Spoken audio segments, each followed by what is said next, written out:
All right, welcome back, everybody. Today we're going to finish the upper on the build we started, the Geisley lower.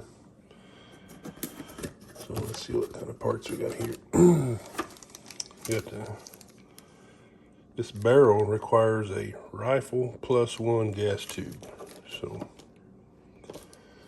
And this is a Bravo company upper. It's thermal fit, so you have to heat it up to get the barrel to slide in. And that's why I ordered it. And I couldn't find a Geisley upper. Of course, we got our Geisley handguard. And we have a Atlantic gas block. So we'll start out. We'll have to put the pin in the gas block. Put the gas tube and then pin it to the gas block. So I'm going to say, still fighting the cold today, so.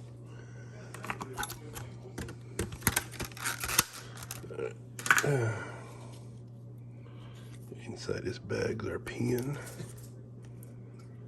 And a couple set screws.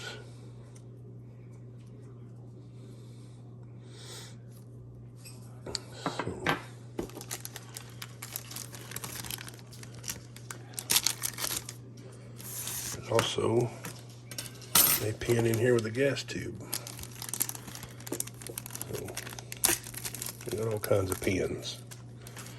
I'm gonna have to get some tools. Get a pin punch that holds the pin so I can get it started. And then we'll use this block, kind of like so, to hold that while we get that started. So let me get some tools, I'll be right back. All right, we're back. So this is the punch I was telling you about. The pin, it's hollow, so your roll pins just go in there. And I like to start my roll pin before I put my gas tube in.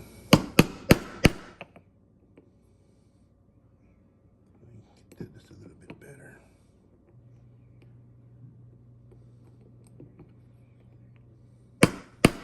Okay.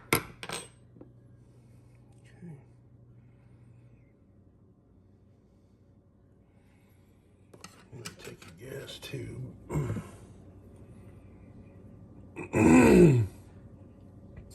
This hole has to line up with this hole here. Probably can't see that, but right there, there's a hole. So, I don't know if you can see that there or not. I bet you can't. Take my word for it. There's a hole there. So once you got that come through here, you can see the hole there lining up. So when we get that lined up, we're gonna flip this around.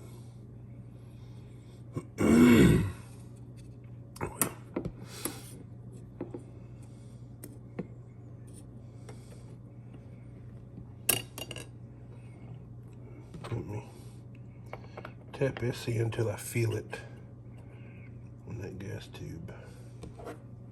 Okay.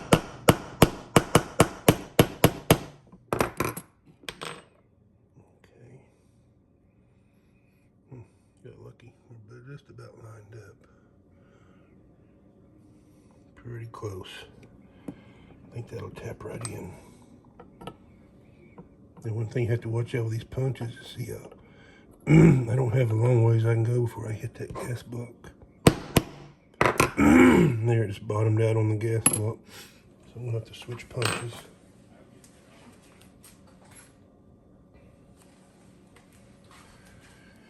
And go to this one.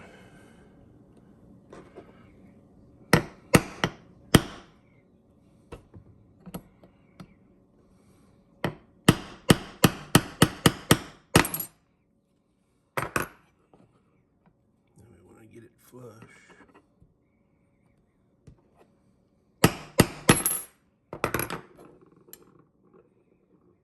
Not quite there. Tap it a little bit more.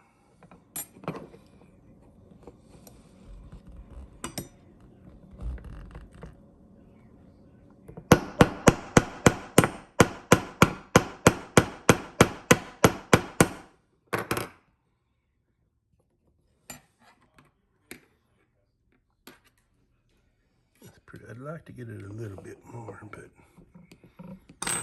I'll spend all day on it. Now I've also got punches that are made to drive those in.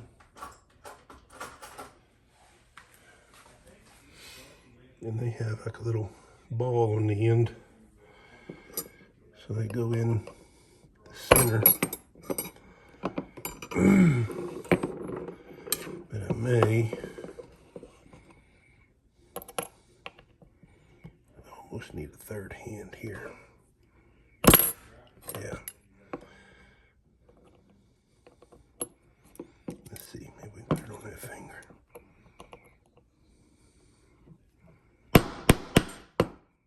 There we go. Sometimes you just gotta improvise. So we're flush there, flush there. So that's done. That's usually, it's pretty hard to get that little pin started and lined up. So that's out of the way. The next thing I need to do, I'll show you what I meant by a thermal fit barrel. See, the barrel's too big to go in the receiver until the receiver's heated. Okay, we're back. Had a little change of plans. The bolt I was going to use on that is on a 6.5 Grendel I have. And I've got it set up as a side charger. And I don't want to, I've got it Loctited in, the charging handle, so I don't want to undo all that. So I'm going to have to order a bolt. And so right now we're going to go ahead and mount the barrel and everything. I'll check headspace later. If everything's in good specs, headspace should be on anyway, but it's always good to check it. So trying to get the barrel nut out of here. There we go. All right, I'll set this off to the side. Get the barrel nut off.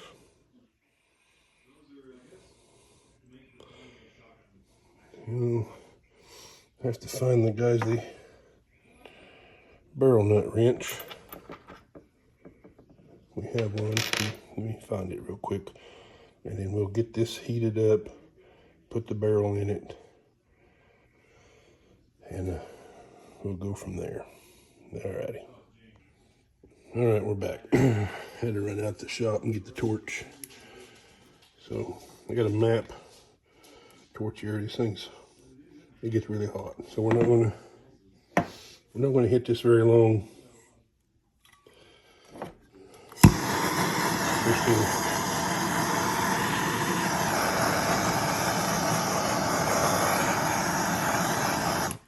put a little heat in that. Take our barrel, line our pin up. Didn't put enough heat in it.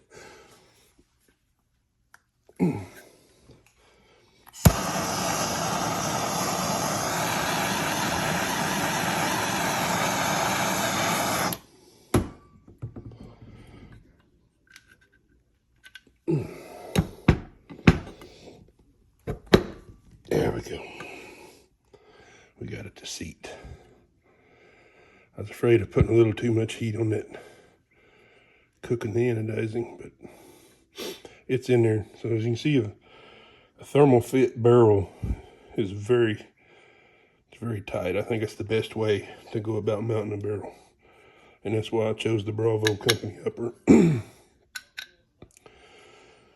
All right, now I'll take the nut. We'll put some arrow shell grease on the threads. I can do that now. We'll go out in the shop and torque that barrel nut on. This is the grease. I got this off of Amazon.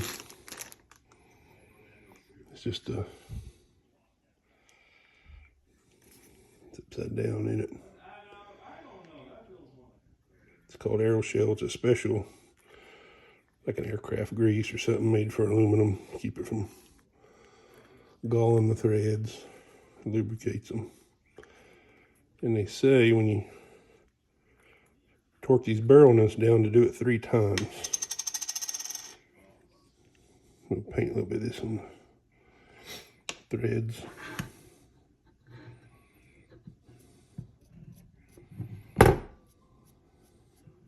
Hope you can see that. Hope it's in camera.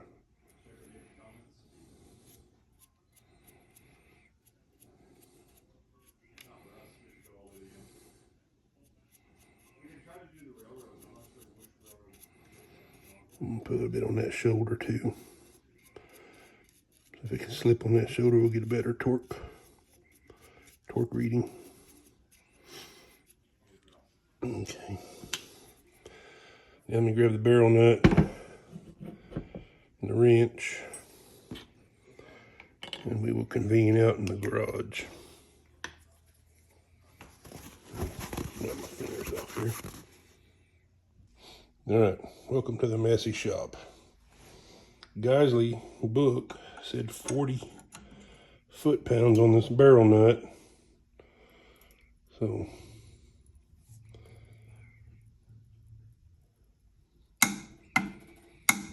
there's 40. Now I watched somebody talking about building these, and they said torque it, back it off, and torque it a few times. Because it kind of helps the threads. If I can get, I may not be able to do this one-handed. Hang on a minute. This video is for pure entertainment purposes only. Alright, we'll take it off.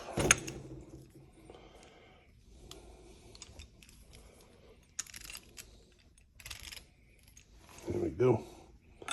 And we would torque it back.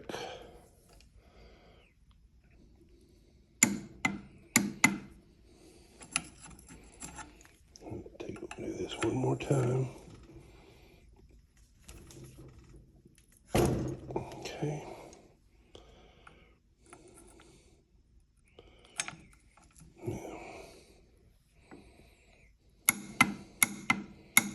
Okay.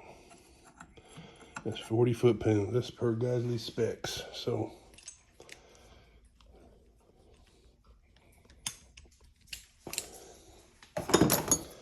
get this out of the vise, get it back in the house, and we'll mount our hand. Well, we're gonna put the gas block on first.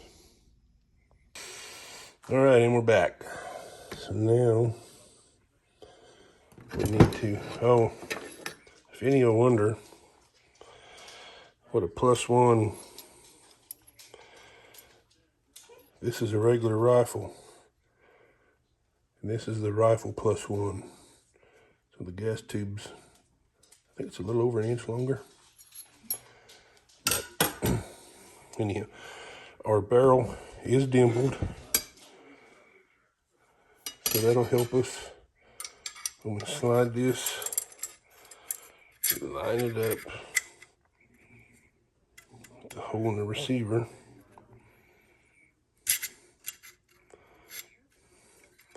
Flip it over and we should be, and we are, right on that dimple.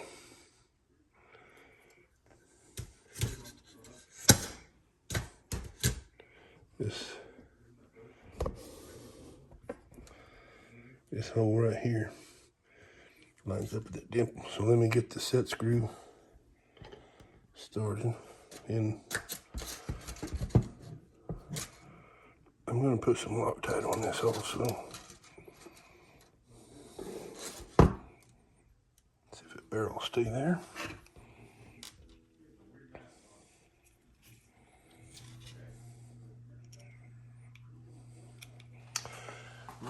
might work better in this situation since Loctite loosens with heat. But I don't know how hot this gun will get. It's going to be kind of a long-range coyote gun, if you will, varmint gun. Oops. Of course. See, my luck from the previous video is still intact.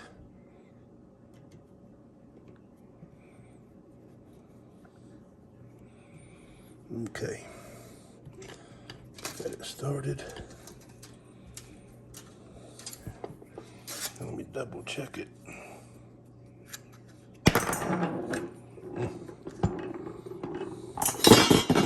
These are falling all over the place.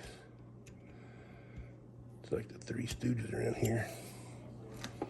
Minus Two Stooges, of course. All right, we're in the groove. So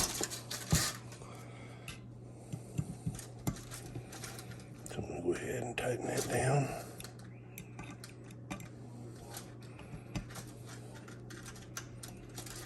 Get it good and snug. I'm gonna do the same thing with this one. Little red Loctite.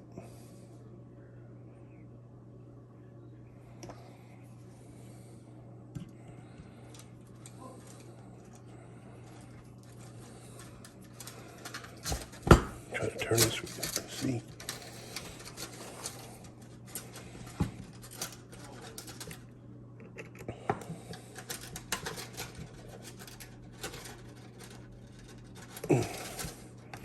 All right, good and snug. Loctite. Make sure this is all good up here.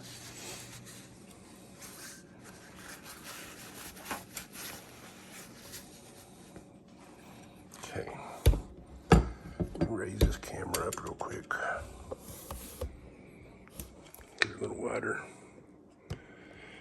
view here.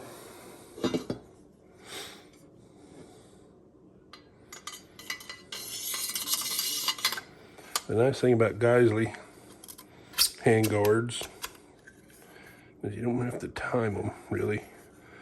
They've got set screws here that go in to the receiver. And you line your rail up. And that's basically a finished gun. I'll have to run these screws in, tighten it, or torque this down, whatever Geisley says. What is it? 8 foot-pounds.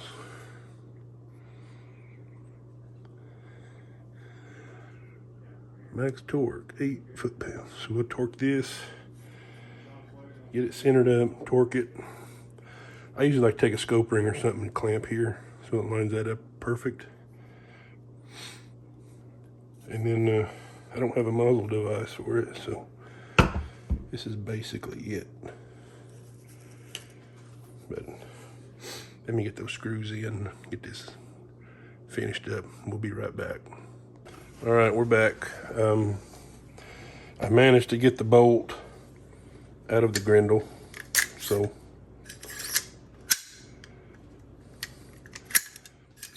you can see right there is where the side charger handle goes. But it works the same with a regular charging handle. So let's stick this together.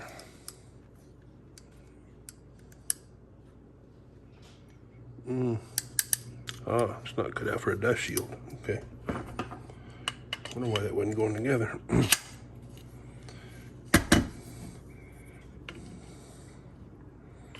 Get this lined up. Okay.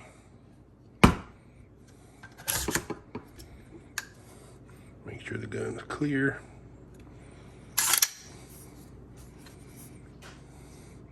Function test.